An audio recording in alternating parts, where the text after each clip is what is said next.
Baik, Assalamualaikum warahmatullahi wabarakatuh.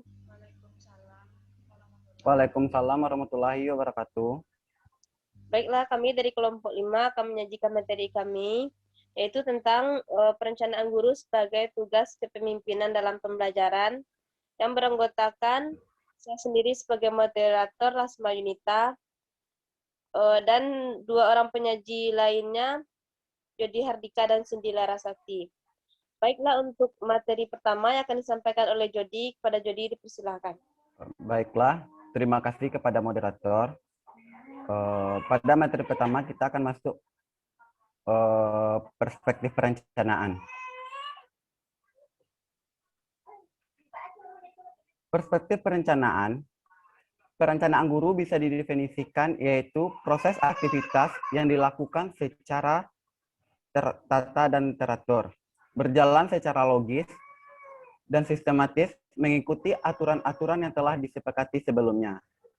Setiap kegiatan pembelajaran bukan merupakan proyeksi keinginan dari guru secara sebelah pihak, akan tetapi merupakan perwujudan dari berbagai keinginan yang dikemas dalam suatu kurikulum. Berdasarkan hal di atas, dapat disimpulkan, perencanaan guru merupakan penjabaran, pengayaan, dan pengembangan dari kurikulum dalam membuat perencanaan pembelajaran.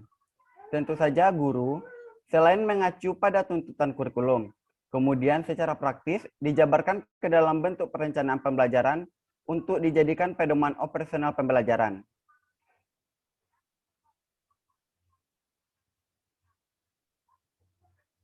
Selanjutnya, masuk pada materi dukungan teoritis dan praktis. Pertama itu dukungan teoritis. Di dalam perencanaan, perlu juga dukungan-dukungan yang bisa membantu pembelajaran berjalan sesuai dengan alurnya. Di antaranya ada teori-teori yang melandasinya, yaitu pertama, teori behavioristik.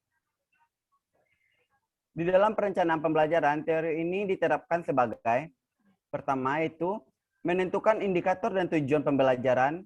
Yang kedua, menganalisis lingkungan belajar. Yang ketiga, menentukan materi belajar. Yang keempat, menyajikan pembelajaran. Yang kelima, memberikan stimulus pada peserta didik. Teori yang kedua yaitu teori Vygotsky. Karena cara berpikir anak-anak yang berbeda dan kurang logis dibanding orang dewasa, maka guru harus mengerti cara berpikir anak. Guru dapat menemukan dan menerapkan tujuan pembelajaran atau pokok bahasan pengajaran tertentu. Teori yang ketiga yaitu teori Gardner tentang multiplied intelligence.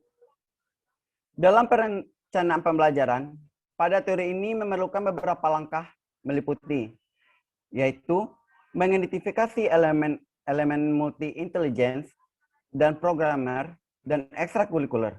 Misalnya memasukkan program seni ke dalam kurikulum. Yang kedua, meninjau kembali sistem teknologi dan program untuk melihat kecerdasan apa yang diterapkan. Yang ketiga, para guru merenungkan kemampuan peserta didik, kemudian memutuskan untuk secara sukarela bekerja sama dengan rekan-rekan lainnya. Yang keempat, proses pembelajaran dengan tanggung jawab tertentu bisa dipilih sebagai metode pembelajaran. Selanjutnya yaitu dukungan praktis. Sekolah dalam rangka melancarkan tujuan yang akan dicapai memerlukan seperangkat kelengkapan dalam berbagai bentuk dan jenisnya. Kurikulum dapat dipakai oleh guru untuk merencanakan program pengajaran. Program sekolah dapat dijadikan acuan untuk meningkatkan kualitas belajar mengajar. Sarana dan fasilitas yang tersedia harus dimanfaatkan sebaik-baiknya agar berdaya guna dan berhasil guna bagi kemajuan belajar anak di sekolah.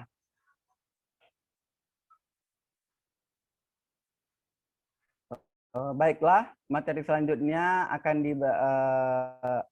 akan saya kembalikan lagi kepada moderator. Kepada moderator dipersilahkan. Baiklah, terima kasih kepada Jody yang telah menyampaikan materinya. Selanjutnya, materi kedua yang akan disampaikan oleh Cindy. Kepada Cindy dipersilahkan. Baiklah, terima kasih kepada moderator. Materi selanjutnya adalah ranah-ranah perencanaan. Yang pertama yaitu ranah kognitif. Ranah kognitif adalah ranah yang mencakup kegiatan mental atau otak, belum mengelompokkan ranah kognitif ke dalam 6 kategori, dari yang sederhana sampai kepada yang paling kompleks, dan diasumsikan bersifat hierarkis, yang berarti tujuan pada level yang tinggi dapat dicapai apabila tujuan pada level rendah telah dikuasai. 6 kategori ranah kognitif yaitu yang pertama pengetahuan, knowledge, yang kedua pemahaman atau comprehension, yang ketiga penerapan atau application, yang keempat analisis, yang kelima sintesis, dan yang keenam evaluasi. Selanjutnya ranah afektif. Ranah afektif adalah ranah yang berkaitan dengan sikap dan nilai. Sikap adalah salah satu istilah bidang psikologi yang berhubungan dengan persepsi dan tingkah laku. Terdapat 5 tahap ranah afektif, yaitu yang pertama pengenalan atau receiving, yang kedua pemberian respon atau responding, yang ketiga penghargaan terhadap nilai atau valuing, yang keempat pengorganisasian atau organization, yang kelima pengalaman atau characterization.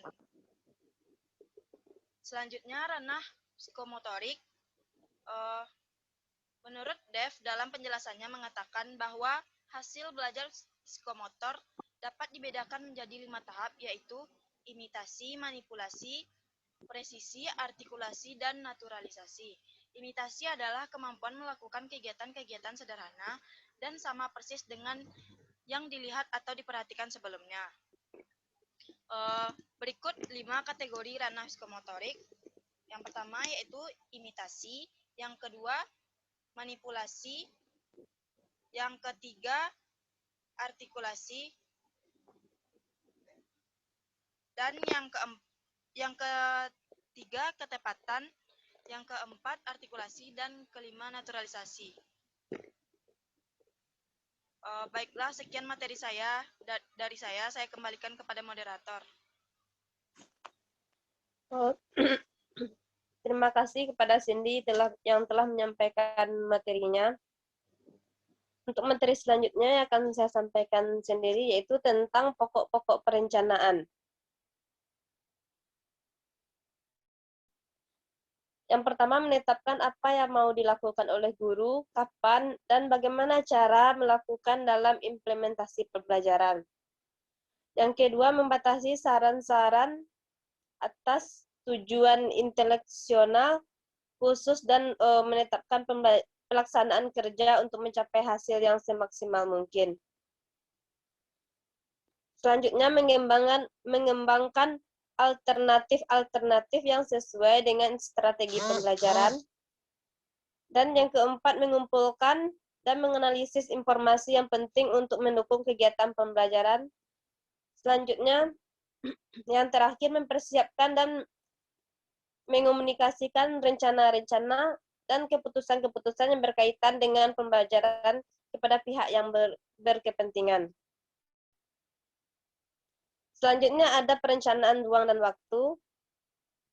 Kita masuk ke perencanaan waktu. Perencanaan waktu di kelas adalah tugas yang kompleks dan sulit bagi guru, meski di permukaan tampak cukup sederhana dan praktis. Dasar pengetahuan tentang penggunaan waktu di kelas ini telah dikembangkan dengan cukup baik sehingga dapat membimbing guru dalam memuat perencanaan di bidang ini.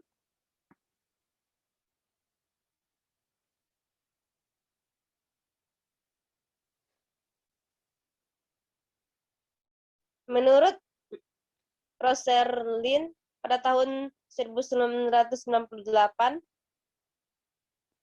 adapun pendapatnya yang pertama, waktu yang dialokasikan dan digunakan untuk tugas tertentu terkait erat dengan presentasi akademik siswa. Yang kedua, guru-guru menunjukkan variasi yang besar dalam hal banyaknya waktu yang mereka alokasikan untuk berbagai studi. Yang ketiga, terlepas dari banyaknya waktu yang dialokasikan guru untuk topik tertentu, banyak waktu yang siswa benar-benar terlibat dalam kegiatan belajar yang sangat bervariasi.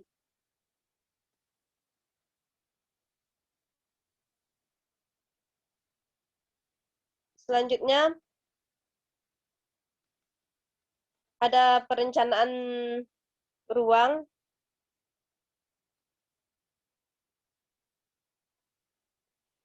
Penataan ruang kelas sangat penting dan tidak memiliki solusi yang sederhana. Yang terpenting bagaimana ruang kelas digunakan mempengaruhi para partisipan di kelas yang saling berhubungan dan apa yang dipelajari oleh siswa, misalnya bagaimana seorang guru melaksanakan diskusi dengan siswa-siswanya, dan guru dan siswa dapat ditata dalam bentuk lingkaran yang memungkinkan komunikasi yang merata di antara semua pihak, atau seperti yang lazim digunakan tempat duduk yang ditata dalam barisan-barisan siswa.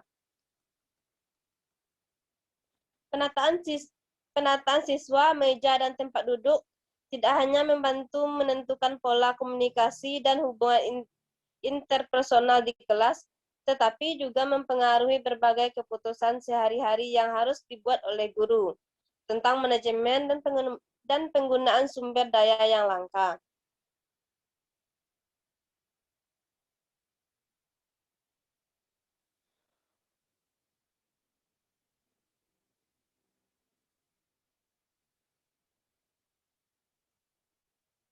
Nah, pada penataan ruang ini perlu juga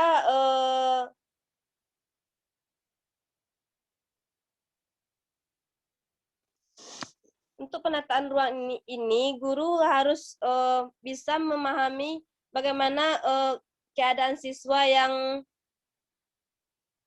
akan melaksanakan pembelajaran.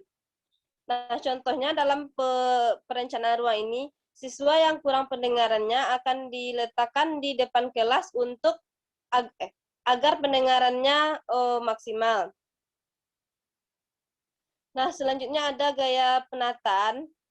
Dalam memikirkan bagaimana cara Anda mengorganisasikan ruang fisik kelas, Anda harus bertanya kepada diri Anda sendiri, bagaimana tipe aktivitas pengajaran yang akan diterima oleh murid. Nah, di sini seorang guru harus mampu mengorganisasikan antara ruang fisik kelas dan siswanya.